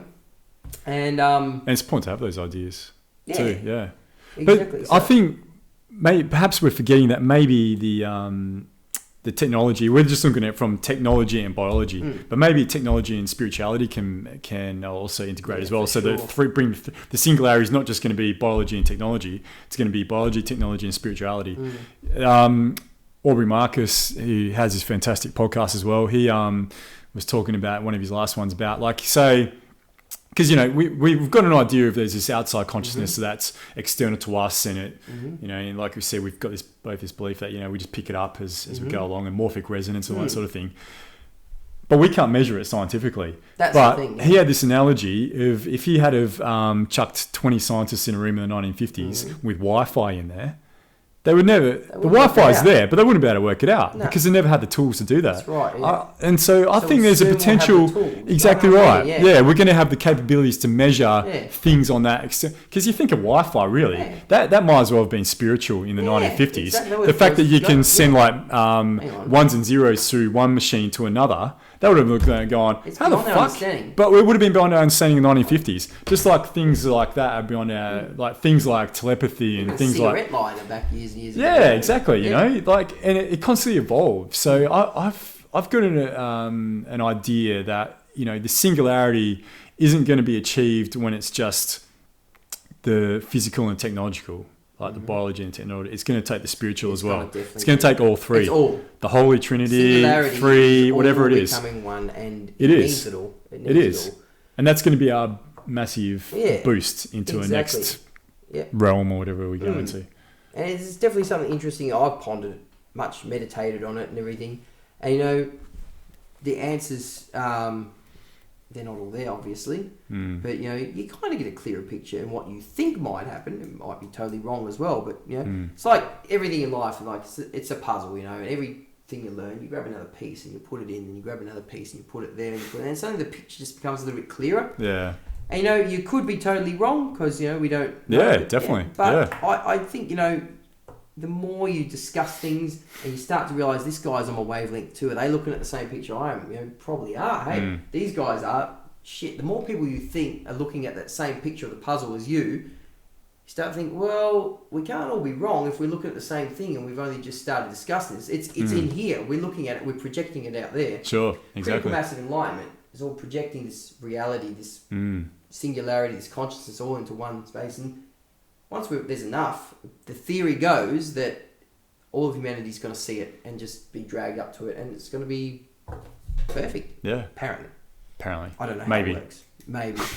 But that's a really good theory, and I've read it in lots of different places, so I know there's more people out there in the world than us who are thinking it. Yeah. If it's been written about definitely by many different people. Yeah. And the great thing is what we we're talking about earlier before this podcast as well, all those people are starting to meet up and all those people are starting to come together. It's not just strangers over this part of the world who reading a book, like, it's like, hey, whatever. You wrote this. I mean, like, here's an example. I read a book about out-of-body experience. I bought this book many years ago.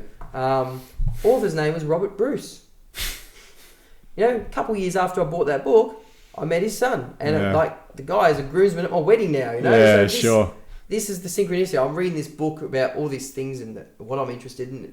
And now these people are real people to me now. It's not just a book anymore. I mean, I had the exact same thing too with the whole reason I went to Peru is because of this podcast from the London Real Guys, one called My Heart of Darkness, and this guy, Nick Gabriel, and he invited me to Peru, and he didn't end up going there, but he was in London with the ceremonies I was in. Awesome. Him and I become like brothers. We actually sat next to each other during the ceremonies. And this is a guy that was like on the fucking... And he like 100,000 YouTube views, like really well-known Brazilian Jiu-Jitsu practitioner. Awesome. And I'm like sitting next to him and like we're like holding each other's hands as we're both vomiting into a fucking bucket. And I'm like... Is this really happening? It's amazing. You know? And your Alex Gray experience, you know, we've loved Alex Gray's work forever. Yeah. And then you managed to meet him in the most bizarre circumstances fucking in New York. Weird. Yeah. That's awesome. Yeah. And then one thing I thought of recently was when we get to Brazil, we meet Hoist Gracie's uncle. Yeah. We didn't take up the opportunity. That was his brother. Brother, wasn't it? Yeah, it was one of the brothers. Right. Yeah. And that's a regret. It's like, we should have bloody gone off with this dude, because he invited us to his house. Yeah. That would have been a learning experience. But we would, if it was now, we would have done that. We would have done no doubt about it. We appreciate the synchronicity more and more. Yeah. But back then, we still weren't really... We were a bit lazy too. Yeah, we were just like, do you want to give him a call? Nah, let's just go for a walk. Exactly. We're in Rio, bugger it. Hey, we did have a great time though, too, didn't we? Yeah, it was a fucking fantastic place. Different. It was one of the most unique places I've been to. Yeah, definitely. It was like, I never felt quite comfortable there. Like, when I travel around the world, I'm comfortable everywhere. Sure. Brazil, Rio was that one place. It was just on edge the whole time. But did you enjoy that about it though as well?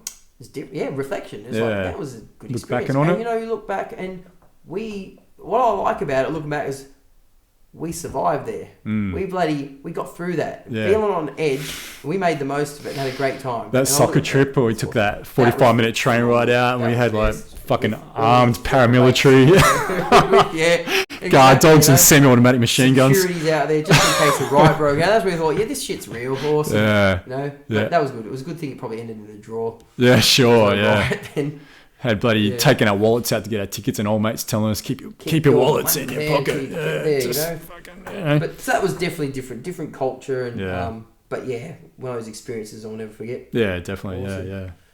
Oh mate, let's wrap it up there, right? Wrap it up there, man. It's good, wrap finish it up on some real stuff. Yeah, awesome. We've got so much more to talk about. We really got to do this again. Podcast. Yeah, we're gonna have to. Yeah, awesome. Let's. We've got many more subjects we'd like to talk about, and maybe expand upon the ones that we've also spoke about tonight. I think one of the great things I got about doing this podcast, I don't watch all of them back, but the ones I do and the ones I think about, it gets me thinking again. Yeah. Because I'll say something that I don't know where the fuck it comes from, or the person I'm with says something, and it really makes me think about it. You're like, let's talk about that next time. Yeah, sometimes I just have them on in the background when I'm doing something, you know, just listen, and you stop, you're like, hang on, what are they talking about now? And you stop what you're doing and listen to it. But it's really good. I think today was good. We had a lot of topics, but we brought it all around full circle, and we brought back to things, and that recurring theme was resilience.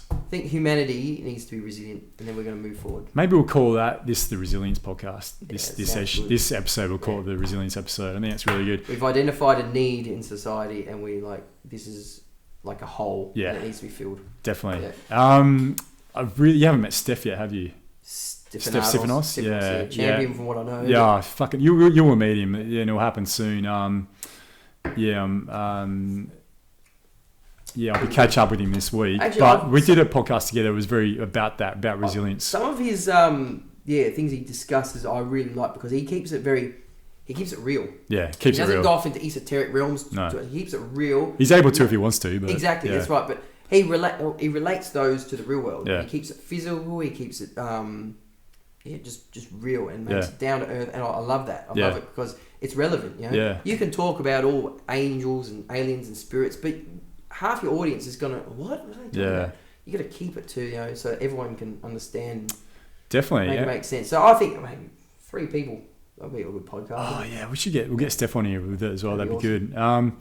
The great thing about him, and he studied double degrees. Undergraduate was in behavioural psychology, which is very much left brain, rational, understanding that. But then his second degree was philosophy, which is much more right brain. Awesome. So he's about to bring the two together and then put it in a way for people to understand. He's just a fascinating human being, and I consider him a brother of mine now, and I'm very fortunate to have him in my life. And I definitely need to make sure you two catch up for sure, brother. Yeah. More wine to finish off. Let's do it. And I think we'll finish up the podcast, eh? What do you reckon? Great. Yeah. Right. All right. Well, thanks very much, everyone. And thanks very much, Travis, for being here. It was great to finally do it. Thanks, brother. Yeah, thanks it for was having really, me. really great. And we'll make sure we'll do another one sometime soon. That sounds we won't last 15 months like it's taken this one. Awesome. Cheers. Cheers, bro. All right. Thanks very much, everyone. And we'll see you next time. Enjoy.